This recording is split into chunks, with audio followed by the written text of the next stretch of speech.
Another week, another game. This week I head to the battlefield and play, well, Battlefield.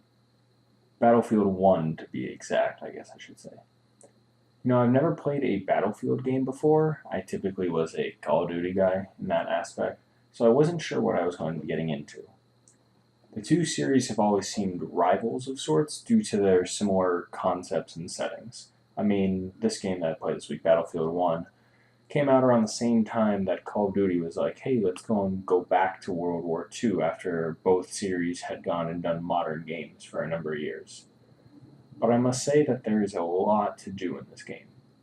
And like most shooters, the game has a campaign, which in this game's case is more of a missions kind of concept. They call it war stories about different points of World War One. They do all have an overall connecting theme, which is, I think, pretty important, and it's something that really resonates at this time of the year. War always has a cost. There is something that needs to be sacrificed for it to succeed. Sure, it costs money to fund a war and you lose resources, but when those resources are lives, it suddenly becomes something bigger. They called it the war that would end all wars because that's what they thought would happen, and it didn't. War is still going on.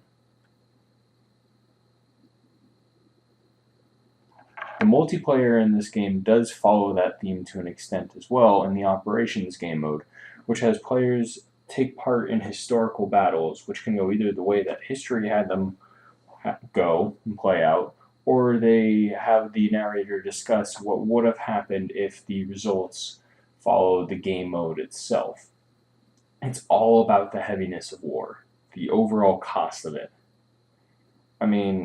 It's just made me really think and analyze and make you not take things for granted. It's very, as I said, heavy in that regard. Overall, the game is great. It's fantastic. It's very fluid.